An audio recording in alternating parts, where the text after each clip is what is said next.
This is the Rodney Bull Show, bringing you truth about money they never taught you. Now, here's your host, the man himself, Rodney Bull. G'day, legends. What's cracking, money stackers? Welcome back to the Rodney Bull Show. Today's guest is living proof that where you start does not determine where you finish. Ari Rastegar went from flipping burgers and delivering pizzas to building a multi-billion-dollar real estate investment platform. And along the way, he's developed a seriously unfiltered view of what really takes to win in business and in life. And I love that. While putting himself through law school, Ari launched his first real estate deal with just $3,500. Pretty modest, but grew into some fucking big things. A small move that laid the foundation for a massive commercial real estate career. Since then, he's invested across 38 cities, 12 states, 7 asset classes, earning him the nickname from Forbes, the Oracle of Austin. That's not bad going, bro.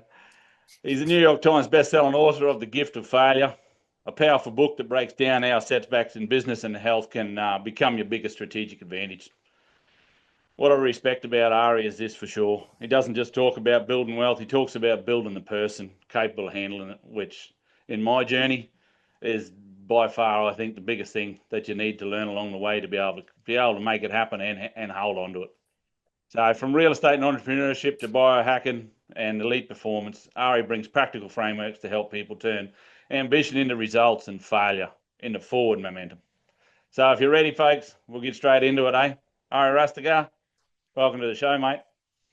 Thank you for having me, Rodney. I'm happy to be here. I know it took us some while going back and forth with some scheduling, but thank you for being gracious with me so we can get this together. Oh, my pleasure, mate. My pleasure. It's a real pleasure to have you on here today too, mate. I'm glad we finally got it together. Took a little bit, like you said, mate, but yeah, good. We're here and we're doing it now, and that's all that matters, eh? You got it. You got no time like the present. You know, you really, if you think about it, you know, the past is gone. You're never going there, and the future at best is a promise. So the present is actually all you got. Yeah, so true, man. My dad always said to me, spend your life looking back, you're just going to end up with a sore neck, eh? So. Well, I always say I don't even have a rear view mirror, so I'm dead forward. So I'm either sitting right here with you or I'm living in the future, and that's a double-edged sword, because if you think too much in the future, that's going to lead to anxiety. If you look too much in the past, that's going to lead to depression. All the joy, all the gratitude, all the fulfillment is literally right here and being wildly present. We know that scientifically now, and we know that emotionally as well. Yeah, bloody oath, man. Bloody oath. That's well said. I couldn't agree more, man. Couldn't agree more. Dari, you come from pretty humble beginnings, bro, to building a multi-billion-dollar real estate platform, which is friggin' impressive. Can you take us back to the moment where things could have gone either way for you? Well, they could have gone, they could keep going either way at any moment. When you build It's something, true. There's always a fork in the road. There is, and it's day to day. And you look, it's easy back in the early years when there wasn't as many commas or as many zeros, but in the infamous words of the notorious B.I.G., more money, more problems, and the word billions that, I hear people throwing around a lot. And it wasn't too long ago, I was making $2.86 an hour, delivering pizzas. So, and working at Johnny Rockets flipping burgers. But billions starts with bills. That's the only thing that I see has really built. I see the bills down. I'm like, Jesus Christ, like it's $18 million. I remember when I had 18 cents. But the point is, when you're dedicated to constant, never-ending improvement, and I learned the principle, or I should say, the principle was given a name to me by the Japanese. It's called Kaizen, and they have an actual philosophy, and it truly means constant, never-ending improvement till the day that I die.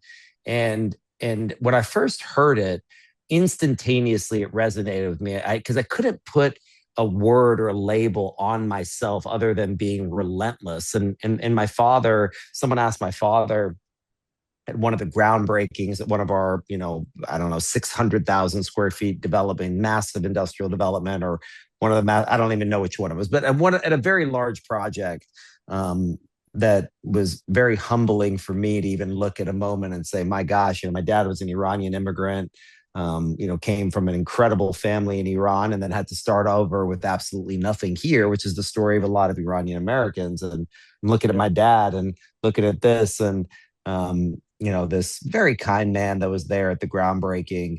We invite our investors from all over the world to come, lender, even if they're not in that project. We use it as a way to bring people together to share how we got there and what the project looked like. So anyways, very kind gentleman. Asked my father, and I kind of overheard it a little bit happening. And Mark Twain used to say, "Man is the only animal that blushes, or needs to." And Yeah, that's some good sayings, that mean. Yeah, he was, look, for the English language, certainly the vernacular of American English, Mark Twain is the best of the best ever. British English, William Shakespeare will take that one, but Mark Twain for Americans, because he was actually the first one that wrote in American English, like the vernacular that was like the slang of what American, breaking from that British accent. He was the first one that really wrote a novel. And that William Faulkner gets a little bit of that credit. I was an English major through undergrad. And so books, before law school, books have always been, my love, but I digress. This gentleman said to my father, what is it about your son? What does he have that's different than a lot of people do of the things he's done? And I'll always say there's nothing special about me. I'm a regular guy that is so fucking stubborn that I wouldn't quit. So if there's that, I don't, for me, failure was feedback. Like I don't see failure in that light. I wrote a whole book about it, which is not the great American novel, but, maybe worth the $12 on Amazon, maybe. But, my father said, it's not that he has anything different than you. It's actually something he doesn't have. And the look on the gentleman's face was, just, and my father is very wise and has this very prophetic air to him. Hopefully you meet him one day. He said, my son, he doesn't have an off switch. I like that. That's probably a good thing, man. That's probably a good thing. And obviously has been a good thing. Well, everything, there's nothing that is inherently, I'll say it this way. I find that in my life, unlearning has been more important for me than learning, just overcoming old habits. And so what I've learned thus far, let me put it that way. And if we did this podcast in a year or so, I might tell you everything I just told you was bullshit. So I reserve the right to change my mind. Yeah. But I think that depending how you look at a situation, the meaning that you give it, because the facts are the facts, in some regard, but you can look at a set of facts and, your car breaks down and say, oh, fuck, my car broke down. I don't have any money. I'm a loser. Or if your car breaks down, you could say, thank God my car broke down because I could have got into an accident and this just saved my life. The same car broke down, but very different meaning and very different experience from the meaning that you choose. And as a human being, you have this amazing luxury to change the meaning of something. You can change the meaning of whatever that means. And I find that things that I thought were curses at a time or something that was bad, I came to realize through a different lens that life wasn't happening to me, it was happening for me. And things that I thought were the worst things of my life, as with a little more gray hair and 3 kids, I truly see the wisdom of how that seeming crisis turned out to be an enormous blessing. And same thing with that level of intensity of not having an off switch. it comes with a certain amount of distress, a certain amount of anxiety, a certain amount of not being able to tone down. And I was able to start learning a meditation practice, which has been one of the greatest blessings of my life. I've done a Vedic tradition with transcendental meditation, and most recently with Dr. Joe Dispenza. And I highly recommend anybody, and you know of Dr. Joe. I've done a lot of his retreats. But it wasn't until that I learned how to temper that intensity and begin to utilize intensity in the ways that was there, but also be able to pull it down to get a good night rest so that I could recharge and recontribute or reframe a situation or lower that intensity from, being a CEO, kind of Wall Street, whatever you want to call it, to hanging out with my 6-year-old daughter, because those are very different. I'm wearing the same avatar, so to speak, but that thing, that energy, that insatiable hunger, which is a blessing, absolutely, needed to be redirected almost like a dam, in a river to make it more productive. And that's been a journey to learn how to do that. But just like anything, every asset is a liability. Every liability can also be an asset. You can look at debt and say, oh, it's so bad, but leveraged returns require debt to create more money. So at this point in my life, it's about what vantage point am I looking at what that thing is, and how can I best utilize an appropriate vantage point to create more productivity, more efficiency, and hopefully more contribution. Because at the end of the day, I've been a rich man, I've been a poor man, and I'm going to eat the same fucking cheeseburger no matter what I do. So at one point, it is what it is. So true, bro. So true. I agree with you. Couldn't say it better, mate. Like in regards to how your perspective on things, like you were talking about, mate. It's been a massive learning curve for me throughout my life, and I find it to be a real blessing today to be able to take a breath and step back whenever something good or bad happens. To be able to look at it in the right light. And is there really good or bad, or is there just things that happen? That life's happening. Like you said, life's that's happening a lot of for wisdom. you. There's a lot of wisdom, and you said something there that I love, that I don't want to brush over. Is something happens, okay, whatever, and let's say something appear meaningful, something, whatever, just something happens in your day. If you can just pause for a moment and get away from the reaction of what that is. And there's a term for it. It's called the refractory period. And the refractory period is basically if something happens, let's say a trauma happens, the time that it takes you to feel the emotion, let's say anger, something happens, makes you angry, you get angry. Well, if it takes you 7 days of anger to get back to your baseline, that's your refractory period. But if over time, it doesn't mean be a robot, if you can be angry for 30 seconds and then go back to your baseline. But that pausing in the moment when something happens, whether let's say it's something violent in terms of emotionally violent or physically violent. Mike Tyson used to say, everybody has a plan until they get punched in the face. Yeah. And so in your day, it doesn't have to be a physical punch, but you get a text message that says a client pulled out of something, or the AC went out, whatever the hell happens. If as a skill or as a practice, because it is a skill to say, I'm not going to go get bent out of shit. This thing happened.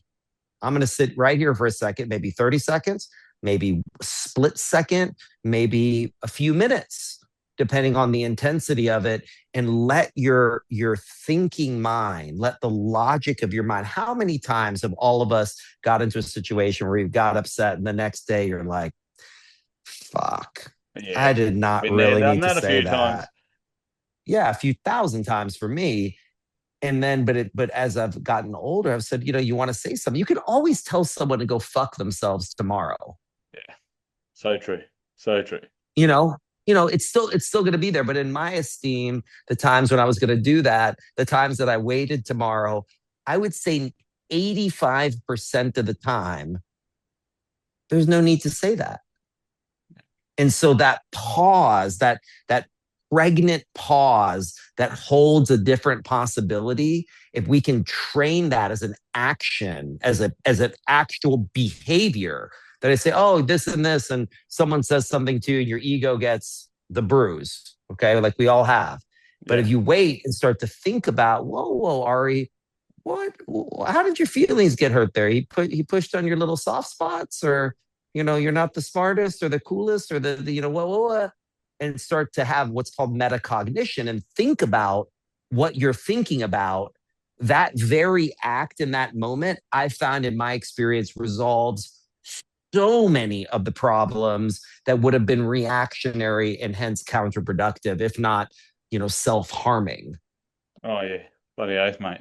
Like for me personally, journey, we all are emotional beings, and I am somebody who has some very strong emotions and opinions towards things, and so anger's a classic one, mate, that you brought up in regards to how that has affected me throughout my life at times, and learning to understand just what emotions are for us and learn to let them wash through you, wash over you, but not get stuck inside you and hang on to them, because No, that's right. it's We're so feeling damaging. It doesn't beings. matter what it is, whether it's anger or jealousy or even What about happiness. what about joy? Yeah, Too much joy. If you're over here, experiencing joy too much, and you don't experience the positive stress, you're not going to grow. Like, let's say it's everything is everything. It's not just anger and lust and the seven sins get all the attention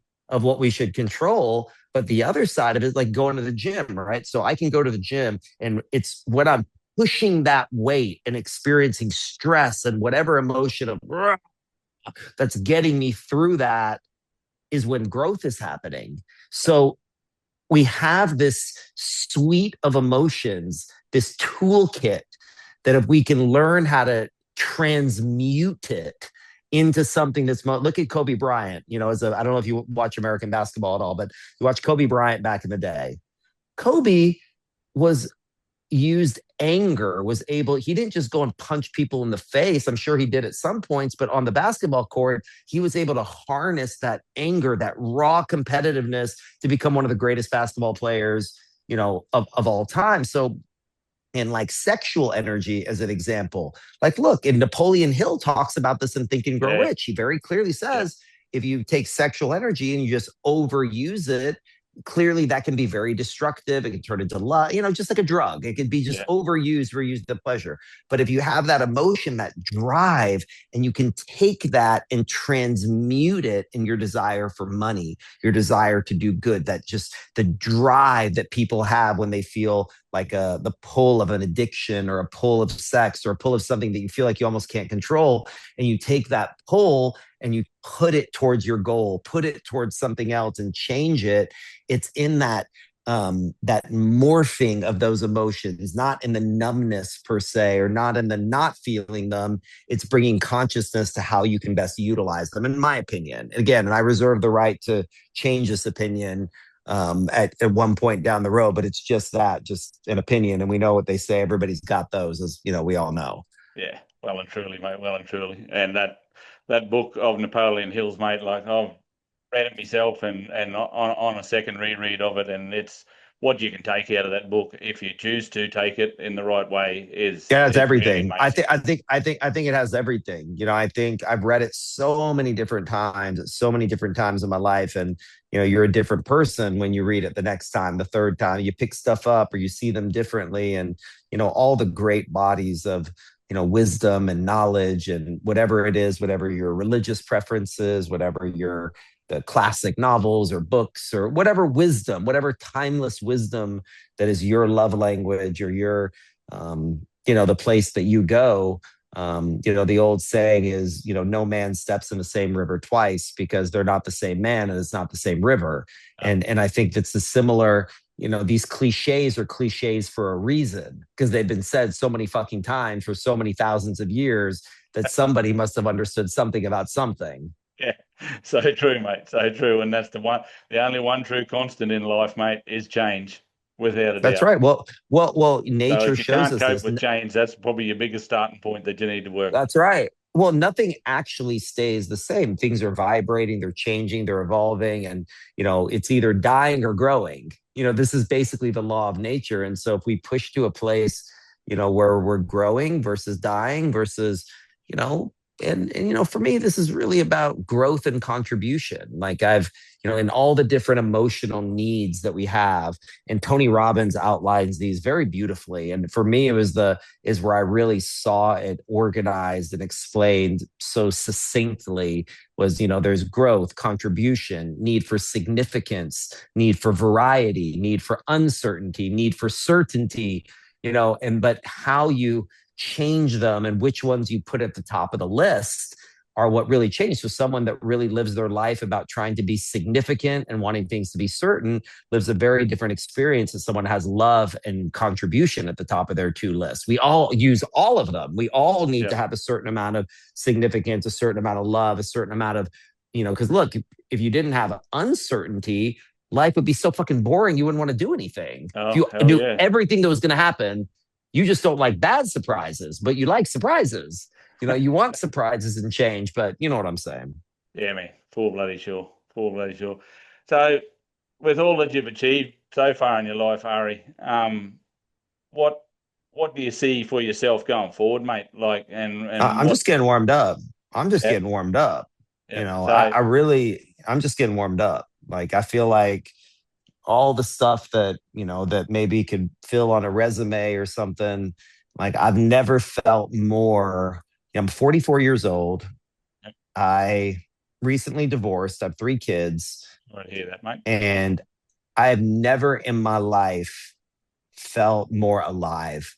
Like felt more that like my prerequisites of college are done. Like I really feel like everything has been an initiation, to this point where the businesses that I'm building now evolving out of real estate, going into other investment classes, looking at technology and AI and property technology and public markets and other types of I just feel like I'm at a place now where I have so much more to give. I have so much more to contribute. And I think that in the next 24 months, I'll do more than I did in the last 44 years. And that's how I'm looking at it. Yeah, that's awesome, bro. That's a big statement. And no doubt you'll achieve it for sure, man. For sure, going off of what you've done in the past. Like, and like, how much stuff is there that we can do and achieve in this lifetime, mate? Like people say life's short, but I think you can flip the coin on its head and also say life's pretty long too. So, well, no, back to your boy Mark Twain. Mark Twain has something of this exact quote, and you'll absolutely love it. He said, "I hate when people say life is short. Life is the longest thing you do." So true. So bloody true. He's a cheeky son of a gun, that guy. Yeah. I mean, just so much wisdom, in the way that, he saw the world, even to these things. But I think that, the other thing that I've kind of seen in my life is that there's only a certain amount of willpower that I can push to do things, if you know what I mean. Like pushing myself, and I have a lot of push energy. You have a lot of push energy. You want to do stuff. But in my life right now, I'm more focused than ever on what pulls me. Okay. Like I'm trying to attach myself to that breakaway train that's going in a direction where that I can just grab my shirt and I just jump, I'm just running with it because my agenda, my plans are one thing. My Jewish friends, and I have investors and friends from all over the world. I'll tell you a great story. Back to basketball. Michael Jordan, Chicago Bulls. Yeah, I know him, mate. I grew up watching him. Yeah, you heard of him. Yeah, and then I know him, mate, for sure. Who couldn't know him? Then Barack Obama, Chicago senator, Illinois senator. Yeah. Huge basketball fan. They asked President Obama, what did he want to be in his life? He said, I only wanted to be 2 things. I wanted to be in the NBA and I wanted to be the president of the United States. And so he got one of them, didn't get the other. So Michael had become a very good friend of his. And in the second term, when Obama was going to run for president, he asked his good friend Michael Jordan if he would speak at the Democratic convention, because they're good buddies for a long time. And Michael's answer will forever be seared into my mind. He said, Bobby, Republicans buy sneakers too. And well so, said, and sir. so, Well said. and so my mentality is, like my Jewish clients and Jewish friends have a saying that they've taught me over the years: man plans, God laughs. Yeah. And so I say all of that to where I'm trying to look at my agenda through a different lens with less rigidness. I'm trying to be bamboo at this point in my life. I'm trying to be very flexible, know where I'm going directionally, but leave grace for space and evolutions and changes and happy accidents and other people and other things, because I'm no longer playing tennis as an individual sportsman as I was most of my life. I'm now playing basketball. Like, I'm on a team now. I play team sports. And in team sports, individual performance is nice, but at the end of the day, you want to win the ring. You want to win the championship.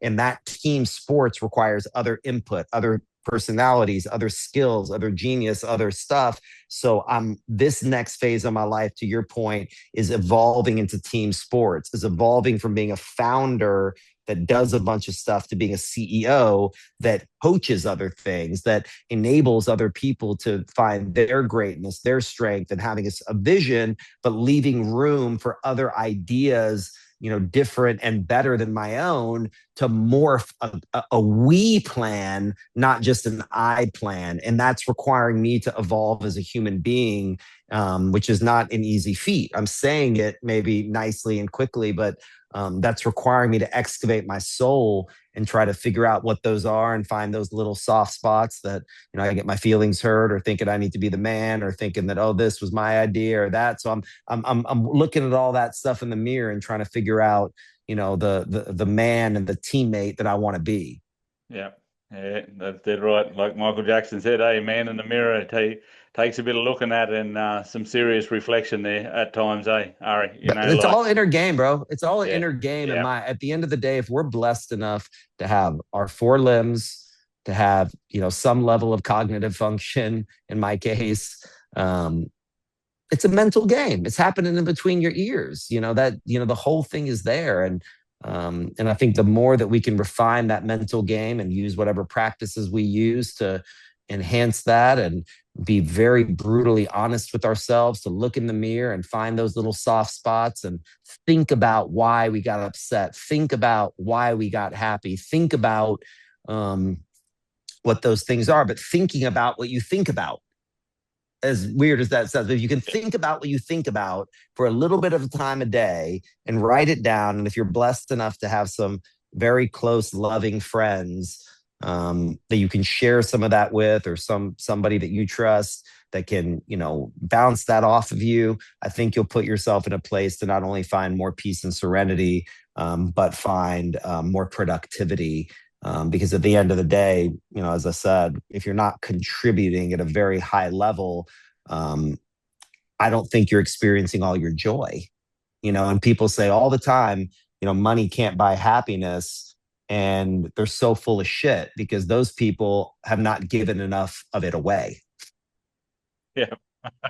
Well said, mate. Well said. And you definitely have made enough of it to give lots of it away, to know that for sure.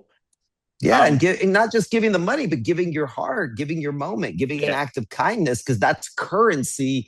That's a form of currency. So giving that away. So giving paper currency, and we've helped a lot of people, and we're going to help a lot more, and in that regard. But giving of our time, giving, the most valuable thing you have is your attention.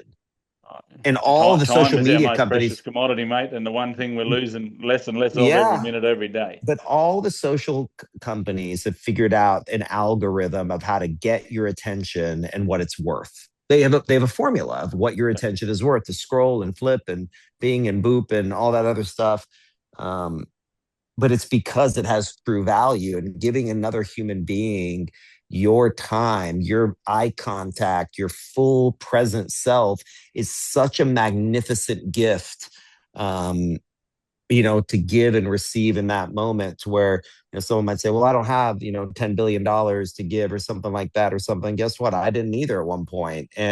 But what I'd like to believe I have at any given moment is a simple act of kindness, is a moment to listen to somebody, or with being with my 6-year-old or 10-year-old son and throwing the football around a little bit, and being there or talking to his, but just whatever it is. But giving your full undivided attention is such a luxury, such a luxury. I mean, it's almost become a joke that there's billionaires that are miserable and suicidal. It's almost become like a farce, because you've forgotten the thing that's really valuable, because price and value aren't the same thing. They're very, very different. And in the early years, you think price and value are synonymous, but they're in fact have nothing to do with one another. No, it takes a bit to learn that too, mate, and that's something that I've learned along the way myself, and learn more and more every day, trying to wrap my head around that and understand that. I guess for me too, Ari, and I'm asked this question of you, mate, like probably just went over it a little bit, but in regards to what you have achieved in life and where you're heading and what you'd like to achieve, and you're saying now you really feel like you're heading into being in a team, team sport. You can't do this alone. Hey, like you can try to isolate yourself as much as you want, or try to claim all the fame that you've achieved in life, but we don't get through this life by ourselves, mate. We're tribal it's a beings. team sport at all times. Yeah, it is. It so is. And not having the wisdom to understand that earlier in life. And again, you learn along the way. You fail your way forward, I think, or at least in my experience. I had to fuck everything up that I touched to be able to I learn love that. I anything. love that fail forward philosophy that you have, mate. That's Yeah, it's really the truth. two beautiful It's the words, mate. truth. It's very true. And I think the beauty of it is the truth in it, because in every experience that I've learned, a toddler learning to walk, they stand up, they fall down. You learn how to play the piano, you screw up the keys, and you keep, we're, and at one point, bureaucracy or organization or something told us that's not okay to fail, that we needed to be perfect, or we needed to this, and we got shamed for that thing. And my hope in life, or a more grandiose hope, as I start to build more infrastructure and work on some institutional things that I think are to do a lot of good, is to reframe that, because my definition of failure now is learning how to win. Beautiful. And I think so long as every day you get to wake up on this side of the dirt, mate, you're winning for a start there, right off the Yeah, and bat. I'll tell So you another thing you're winning too, which is I struggle with myself, is that problems. Problems, for some reason, we are trained and programmed to think that we're not supposed to have problems. But problems are the gifts that we grow from. Problems are the actual opportunity. And sorry to break it to everybody, but the greater you become, the more difficult your problems get. And that is your they initiation. grow with you to challenge you even more. Yeah, they challenge your capacity. You have more capacity. There's an old Persian proverb, that basically translates to the man with the bigger roof has more snow on it at the, and so so you have, your capacity increases, therefore your challenges do. And if you continue to overcome those challenges and look at those problems, imagine what life would be like if every time you had a problem, you said to yourself, what a gift. Perspective again, Like, mate, eh? How you look at it, what how a you different perceive it. world. Yeah. Yeah, the problem's still going to be there, so you can sludge through it. And I'm guilty as charged. Like, I'm not saying I have figured this out by any stretch of the imagination, but philosophically, this is what I'm dealing with. To your point, this is what I'm thinking about in this next phase of my life. These are the questions that I'm wrestling with, the philosophy that I'm thinking about, and try to do it in action, and failing at it miserably. But back to that, not having that off switch, I'm gonna keep pushing. Awesome, bro. Awesome. Well said, man. Well said. We're starting to come up on time, mate, and I really appreciate the time that you've shared us here today. Just to give people a little bit of a insight of how to look at things a bit differently. A lot of people listening right now feeling stuck. I would imagine, in life, people I talk to, seeing around me, I've felt that way myself, mate. Me Especially in too. regards to finance, because this is what my podcast is a lot about, is about finances, but finances and health, and it's all combined. Where from what you've seen, what are the biggest mistakes keeping people um, from building real momentum, mate, financially, to Yeah, be able to, especially in today's environment, what's going on in the world financially and the financial system and I'll that tell lot. A you very lot of people simply. are just doing it tough. I'll tell you very simply, very simply. I think the number one skill, and this happens to work in life, not just finances. Okay. And I'll tell you a little point about this. I'll give you an example. To build extraordinary wealth, let's say, or build an extraordinary life, health, or whatever, you have to be able to delay gratification. The person that can delay gratification the longest wins. So, in a world governed by TikTok attention span, Instagram attention span, that is the shortest form of gratification because you're getting a dopamine hit with one swoop. Yeah. Okay. So Warren Buffett, now worth whatever the number is, $200 billion. Let's pick a number, 100 billion. Yeah. He made 99.9% of his wealth after 70 years old. That's fairly delayed, isn't it? Think about that. And so compound interest and compounded progress exponentially increases. So in the early years, if you save $1,000 a month, let's say, and you put it in a good index fund like Vanguard's VOO, or you buy the S&P 500, or a good growth stock that's diversified, and talk to an advisor. But VOO, Vanguard, basically buys the S&P 500, let's say. So you're basically saying, over time, do I think the 500 best companies in the world are going to continue to grow and meet earnings? That's basically your bet. And over time, it's averaged, let's call it 13% a year, depending on which chart you look at and for how long over the last however long.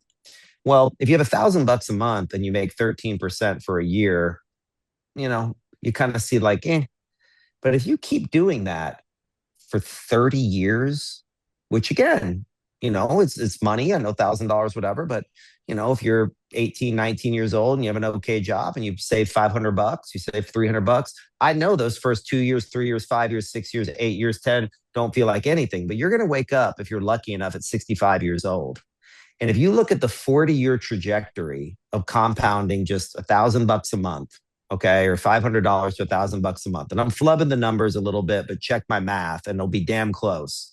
Yep. That turns into $6 million by the time you're 65. Again, not in 5 years, not in 10 years, not in 20. And remember, I'm 44 years old. I started on this relentless mission, working 120 hours a week for 20 years with no days off. That's the truth. It's not something I'm proud of, but it's the truth. So meaning I was putting in 120 hours a week, okay, with no days off. That's equivalent of 3 full-time jobs, 3 40-hour-a-week jobs every single week. So I'm actually 75 years old. No bullshit. I'm meaning, all right, bro, for 75. But I'm saying is, so people, if they knew what I did to get here, it wouldn't look amazing at all, Rodney. Yeah. It would look terrifying. It would not look extraordinary, because it's input, output, and waiting and waiting and waiting and waiting and constantly trying again, pushing again. And so that delayed gratification, you go to the gym, one day, 3 days a week for 2 weeks, nothing happens. You go to the gym 3 days a week for 6 months, you're a different person.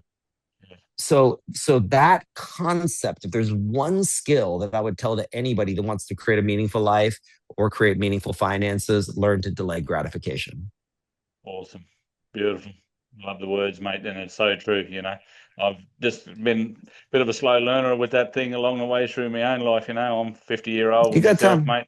Three well, young people adult are living. children, and people are living to 100, bud. You're maybe halfway through your life. And the way technology has changed, health innovations, nanotechnology, this and that. I would look at it, and if I was 50 years old or I was 15, I would give them the same goddamn advice. So take what I could, I put it aside, and I'd keep looking. I'd look down the road to 100, and you'll wake up by 70, 80, and maybe 80 or 90. By that time, with AI, might be 20, might be 15. But if you don't try, you'll never know. Yeah, for sure, man. For sure. You just got to keep marching forward, eh? You really do. Keep your head held up high. Even more crawl or. Well, sometimes no. Sometimes your head's beat down. Sometimes you're crawling. Sometimes you're taking steps back, but they call it a step back jumper for a second. I mean, you have to sometimes step back, make some space, and then go hit that shot. So no, your head's not always up. Mine hasn't been. It's been bowed. It's been bloody. Sometimes I'm not walking. I'm crawling. Sometimes I'm curled up in a ball. But over the 1 year, 2 year, 3 year, yes, I'm moving forward. Sometimes by an inch, sometimes by a mile. Awesome, man. Awesome. Well, Ari, it's been bloody fabulous having you on here today, sir. Thank you for your time and for all your wisdom you've shared with the audience. Good luck into the future. I hope I can get you back on again someday. Thank you, buddy. Thank you for having me. You could let the audience know where they could reach out to you or find you, mate, so they can learn more about you. Sure. Yeah, you can go find us on LinkedIn, look up Rastegar Capital, or you can look my name up, Ari Rastegar. You can go to @Rastegar on Instagram. I'm sure you'll put all this in the notes. Yeah, mate, guaranteed. Yeah, and you can reach out to us. You can go to rastegarcapital.com, learn about the stuff for the investing stuff that we're doing. But we're out here, and our team works very hard to put out some good, meaningful things, and get to spend time with people like you and people like Mitch, our mutual friend. And look, I appreciate you having me, buddy. Y'all have a great night. Awesome, mate. Thank you, sir. You have a great day. You got it.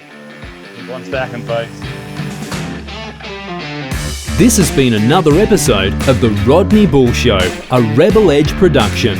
Please share with your family and friends, and don't forget to like, subscribe, and leave a review.